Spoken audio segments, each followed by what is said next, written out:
player these days. It's true, but I feel like for Magnus, you have to beat him in all these three on every single move. But today, Magnus has been off form from the very start. And even when he wins matches, he's so critical of his shape. He's so, he always talks about the quality of his play over the scoreline that the day ended with. And I think there's a lot of frustration with the chess that he played today, starting from round one. Yeah, starting from game one when Magnus could have actually forced a draw, instead losing in an endgame, really unlike him. And from then, things have spiraled. That being said, the more I look at this position, the more Maxime Vachier-Lagrave was thinking, the more optimistic I would be feeling as black, because white had no obvious moves there. The last thing you can allow is black's knight on the edge of the board coming back into the center. And Maxime Vachier-Lagrave now, he's ready to take that knight if it ever lands on the f5 square. He's putting his rooks back in the center, kind of recorrecting their position. Sometimes you have to admit you've put a piece on the wrong square and you have to improve it, take the time out to do so. And I like his last move, but it cost him a bit of time, cost him about 2-3 minutes. And yeah, as Magnus, I would be a bit more optimistic now. At least he's not going to get checkmated. I don't think white has the ammunition for that. Yeah. The space issue here isn't so drastic for black. And it's a lot to do with that d4 square as well, which doesn't really allow white's knight from c2 to jump into activity. So ideas like from knight to c2 to e3 to going over to the king side and getting rid of a key defender on the king side is not going to happen because black has this jump with the knight to d4. These kind of positions, David, I agree with you that black has got reasons to feel like the opening's gone his way right now. You've developed all your pieces. The knight from h6 is the only problem piece in the position for black. But the other good news is that white doesn't have, at least for me, the idea of g4, g5 is, it's a bit much because you really open up this a8, h1 diagonal, giving a long-term play to white black's queen and bishop that can line up to deliver checkmate. But with no g4, g5, can you really take advantage of black's knight at the edge of the board?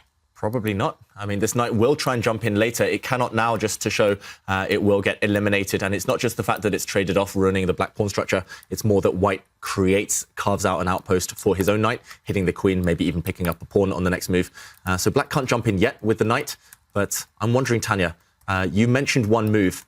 If the white knight jumps away, how does Maxime react? Okay, he's played it on the board. Knight takes knight. Magnus is going for it now. Wow. He's trying to change the pawn structure. He's got a passed pawn on d4, and he's also corrected the position of this knight, the pawn knight on the edge. He's bringing it in. There's a threat of a knight fork hitting the two white rooks. Therefore, one of the rooks moves, shifts up.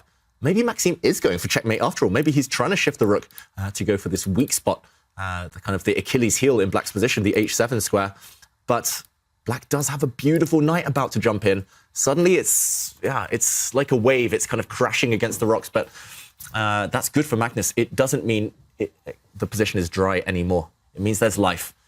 And knight e3 on the radar. Wow. What do we think here? The position has completely changed in the last few moves, and there's a big threat that white has. The one that you pointed out, just two moves, right? Rook h3, queen h5, and then you're threatening a deadly mate on h7. You never want to really make a move like h6 to defend that, David, because it will invite a lot of tactics eventually if the white knight jumps onto f6. And I think that's the reason why Magnus has decided to actually trade the bishop for the knight on e4, because now it's just so much easier to guard the king side. You'll always have the option to go g6 or h6 at the right moment to stop any attack on this diagonal as you're pointing out. But for Magnus, it is all about the d pawn, giving him the e3 square and a long-term passer. Also play along the c line. The c4 pawn is a weakness that white needs to watch out for, which is what doesn't allow white to trade the light squared bishop with the knight on f5.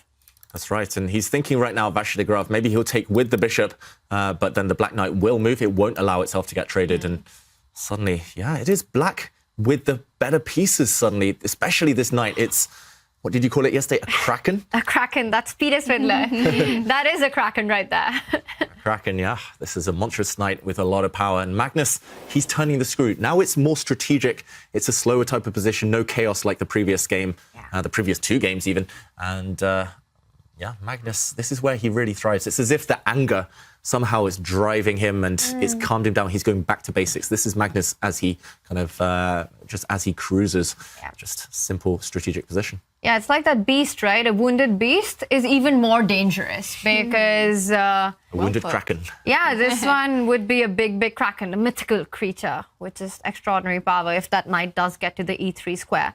But for Magnus, Kaya, we were talking about, what's his mindset. He's feeling the frustration, and we saw all those emotions right at the start of the game, but it really feels like he has used that to actually fuel himself for this game. And he's the one who is in driver's seat right now with the black pieces creating all these chances. And this is, I think, one of the qualities out of the many that separates him from the rest. Yeah. Both of them have really high ceilings. I think out of the players just below Magnus Carlsen, Vasily Graf is one of those who has this ceiling. When he's on form, I mean, he can play like this, but sometimes less consistent. And it's nice to see him being, just putting things together, just being in the zone constantly. This game, however, the clock times, it's normally Magnus who's been lower throughout the day. For the first time, really, he's been kind of upping the pace, upping the speed. And it's Vasily Graf who's, maybe it's the nerves, maybe it's the kind of momentous occasion getting to him. I was just going to say that. Do you think that's the reason this whole mat situation is getting to him right now? What? He's sacrificed a bishop. He's going for checkmate. Checkmate, but it doesn't work. But why has he sacrificed this? The black king has an escape square, and Magnus immediately blunders back, apparently. Is there a forced draw? Because white is a piece down. He's threatening rook to f6, David? Yeah, he's threatening to give a nasty check with the white rook. Suddenly, this game has sprung to life, out of nowhere, out of the blue. And maybe Vasily Graf is, well, according to the bar at least, holding with this counterattack. While Magnus thinks in this position, can we just do a quick action replay of the last 3 moves? Because beep hit the fan. Yeah, something went down here. It was all about a sacrifice before it's too late. This rook was attacked. Nice way of putting that, Tanya. He gave up this bishop, and it shouldn't work. After a check, actually, it was in this position. Magnus, with 9 minutes on the clock, could have sealed the win if he just pushed his pawn forward 1 square rather than 2. The difference being that in this position, white does not have the time to bring his rook up the board because now black, I was going to say, can take this pawn, but no, that isn't the computer move. Apparently, this is very different after the black knight takes this rook. I think we'll see something very similar in the game. Let's try and investigate the difference. In the current game position, black's knight can actually take another piece, but suddenly the white queen drops back with a check. And look, there's nowhere to go. It's a draw. King to e7, and it's checkmate. If black goes back, it's a draw, and that's enough for Vasily Graf. A repetition of the position. This is the threat. Queen to g6. This would force a draw, and Maxime would win the tournament.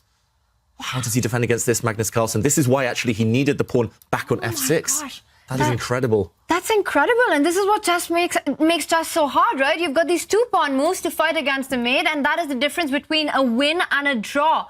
And in this case, it's the difference between a championship right now. Wow. f6 would have won Magnus the game, but the one that he chose, the decision that he made, it looks like his best option would now just be to take the rook and go into a repetition. Yeah, just to show this again, it's literally a coin toss. It's heads or tails. You have to move this pawn 1 square or 2 to stop your king getting checkmated. You need to give it some breathing space. Magnus immediately pushed his pawn forward to f5, but the detail would have been here just to show it once again. Now knight takes rook is possible because after the white queen drops back with a check, it's no longer possible to play queen takes e6 checkmate. There's a pawn in the way on f6. And now, for example, after queen takes pawn, black could block with his rook, and black would have an extra rook, extra knight, and win the game. Now Magnus facing this devastating tournament-ending threat of queen to g6, and there's nothing to do. There's nothing to do because queen g6 is a massive threatening checkmate or a repetition there. And you said it's a coin toss between 2 moves, but at this level, it's got to be just calculation, right? Had Magnus just slowed down, he would have definitely seen this. Magnus, in this position, he played f5 instantly, did not even pause.